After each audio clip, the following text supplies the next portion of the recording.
Good morning students. Welcome back to this channel. हम लोगों ने ब्रिटेन के संविधान के विकास के बारे में बातचीत शुरू की थी और इससे पहले वाले वीडियो में हमने देखा कि किस तरह ब्रिटेन का जो संविधान है वो किसी संविधान सभा के द्वारा तैयार नहीं किया गया है, बल्कि एक निरंतर विकास का परिणाम है। हमने इस विकास को विभिन्न चरणों में बांटा और इनमें से कुछ चरणों के बारे में हम डिस्कशन कर चुके हैं। इसी लेक्चर को आगे बढ़ाते हुए हम बात करेंगे इससे अगले चरण के बारे में, जो है ट्यूडर काल।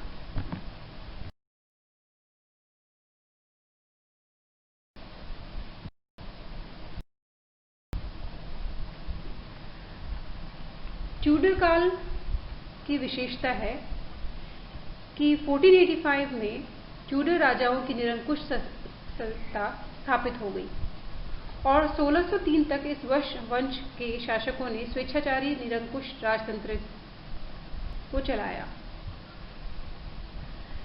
इस वंश के शासन के दौरान संसद की शक्ति को बहुत क्षति हुई। जनता ने ट्यूडर शासकों की निरंकुशता को प्रसन्नतापूर्वक इसलिए स्वीकार किया क्योंकि उन्होंने देश में सुख शांति और समृद्धि की स्थापना की तथा बैरन्स की शक्ति को क्षीण किया, उन्हें कमजोर किया। ट्यूडर राजाओं ने बहुत धनराशि इकट्ठा की और उन्हें संसद को बुलाने की आवश्यकता नहीं हुई। एक तरफ ट्यूडर सम्राटों ने संसद का स्वयं पर तो नियंत्रण नहीं होने दिया, लेकिन सदस्य संख्या में वृद्धि करने तथा उनके प्रतिनिधित्व के सिद्धांतों को निर्धारित कर दिया। एलिजाबेथ प्रथम ने महत्वपूर्ण विषयों पर संसद की राय से काम करना शुरू किया। इस प्रकार वह स्थिति आ गई जिसमें इंग्लैंड के शासन अधिकार संसद सहित राजा में निहित हो गए और दोनों के सहयोग से स्थिति विकसित हुई। ट्यूडर काल में एक महत्वपूर्ण बात यह रही कि राजकीय शक्ति ईसाई धर्म के गुरु पोप के नियंत्रण से मुक्त हो गई। ये बहुत बड़ी उपलब्धि थी क्योंकि उस वक्त तक चर्च का बहुत ज़्यादा नियंत्रण था राज्य पर, और चर्च और राज्य का अलग होना ये बहुत बड़ी उपलब्धि है।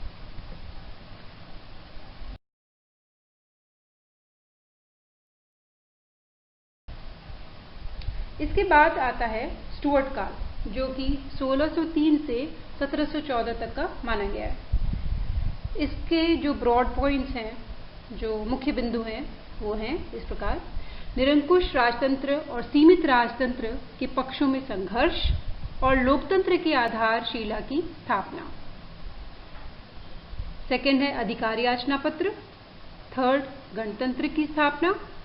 चौथा, दोबारा से राजतंत्र की स्थापना, गौरवपूर्ण क्रांति, और लास्टली अधिकार पत्र यानी बिल ऑफ राइट्स।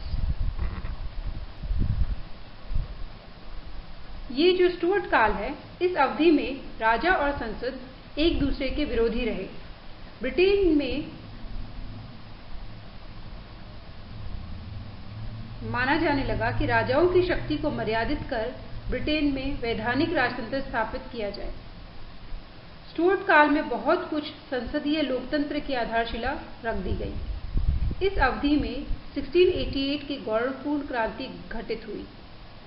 इस क्रांति के बाद विलियम और मेरी को संयुक्त शासक घोषित किया गया। ब्रिटेन में निरंकुश राज्य समाप्त हो गया और संसद की प्रभुता स्थापित हुई।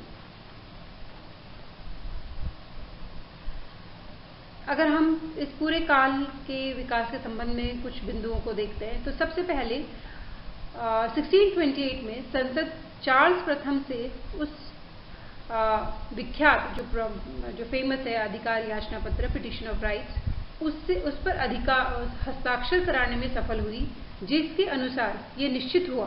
क्या क्या बिंदु है इस अधिकार याचना पत्र में? पहला, पूरे को हम डिस्कस नहीं करेंगे, मुख्य बिंदु हम इस प्रकार से कह सकते हैं संसद की स्वीकृति के बिना नए कर ना लगाए जाएं। सेकंड, संसद की पूर्व स्वीकृति के बिना राजा कोई धन उधार न ले। तीसरा, राजा बिना कोई निश्चित कारण बताए किसी व्यक्ति को बंदी ना बनाए एवं राजा शांति काल में युद्ध संबंधी कानून लागू ना करे। शांति काल में कानून वाला जो कानून है वो युद्ध वाला कानून ना लागू हो। इसी में 1679 में बंदी प्रत्यक्षीकरण अधिनियम लाया गया, जो हेबियस कॉर्पस एक्ट है, आज जो इंडियन कॉन्स्टिट्यूशन का भी भाग है, जिसको हम कॉन्स्टिट्यूशन रेमेडीज में शामिल करते हैं, वो इस समय स्वीकृत किया गया। यह निश्चित किया गया कि राजा जिन लोगों को बंदी बनाएगा उन पर तुरंत ही न्यायालयों में अभियोग चलाया जाएगा। किसी को अरेस्ट नहीं किया जाएगा बिना कारण, और ये उसके लिए कोर्ट में प्रोड्यूस किया जाएगा। फिर 1689 में संसद द्वारा अधिकार पत्र पर विलियम और मेरी के हस्ताक्षर कराए गए और इस बिल ऑफ राइट्स में ये निश्चित किया गया कि राजा संसद की पूर्व स्वीकृति के बिना कोई नया कर नहीं लगाएगा। राजा को साल में कम से कम एक बार संसद की बैठक बुलानी होगी। तीसरा, राजा संसद की पूर्व स्वीकृति के बिना कोई सेना नहीं रख सकता, यानी राजा के ऊपर अंकुश लगाने का नियम। फिर अपने स्वार्थ के लिए न्याय कार्य पर प्रभाव डालने के लिए राजा उच्चायुक्त जैसे नवीन न्यायालयों की स्थापना नहीं कर सकेगा। ये भी इस तरह से हम देख रहे हैं कि किस तरह से राजा पर अंकुश लगाए गए। संसद के सदस्यों को भाषण की स्वतंत्रता का अधिकार होगा, यानी राजा से डरे बिना उनके जो संसद के जो सदस्य हैं वो बोल सकेंगे। ये जो अधिकार पत्र है ये एक तरह से शुरुआत है ह्यूमन राइट, जिससे कि बेसिक सोशल और सिविल राइट्स की बात की जाती है। 1701 में संसद ने समझौते का अधिनियम भी पारित किया। 1693 में राजा विलियम ने संसद के बहुमत वाले दल में से अपने मंत्रिमंडल का निर्माण किया और इसी प्रकार हम ये देखते हैं कि कैबिनेट पद्धति का प्रारंभ हुआ।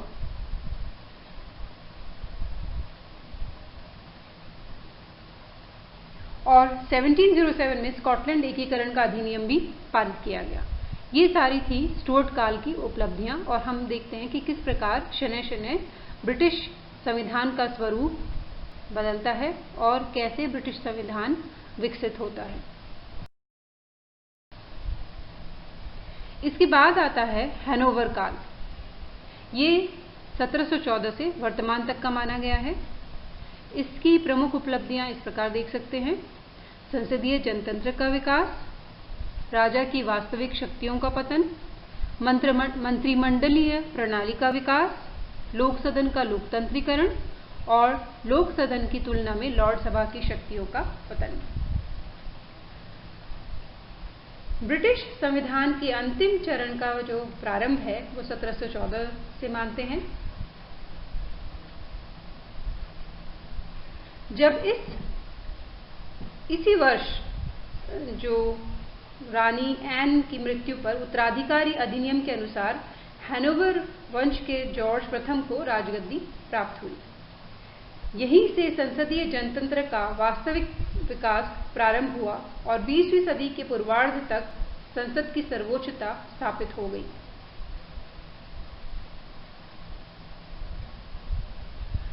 संसद की इस शक्ति में जो वृद्धि हुई, जो शक्ति वृद्धि हुई, उसके प्रमुख कारण दो हैं। एक, संसद द्वारा 1701 के समझौता अधिनियम द्वारा जॉर्ज प्रथम राजा बनाया गया। इस परिस्थिति में उसे संसद के प्रति कृतज्ञ होना पड़ा। दूसरा, अंग्रेजी न जानने के कारण उसे प्रत्येक बात के लिए संसद पर ही निर्भर रहना पड़ा। तो ये जो दो प्रमुख कारण हैं संसद को प्रभुत्व दिलाने के लिए।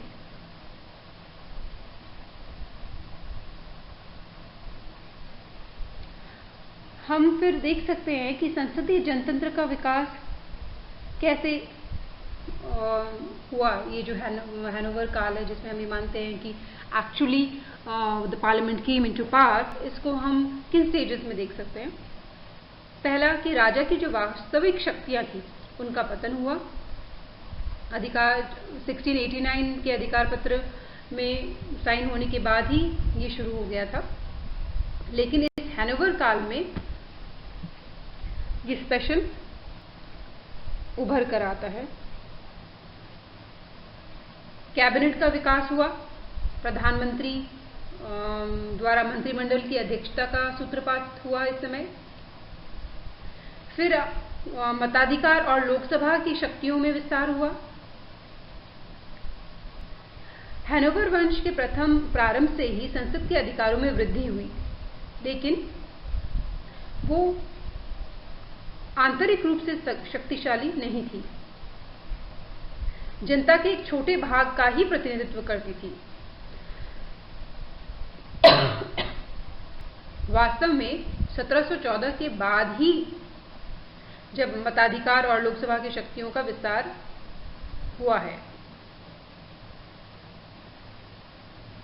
कुछ अधिनियम पारित किए गए जिससे ये संभव हुआ, और इसी समय दलीय पद्धति का भी विकास होता है, जो किसी भी पार्लियामेंट्री सिस्टम के लिए बहुत ही ज्यादा जरूरी है। तो ये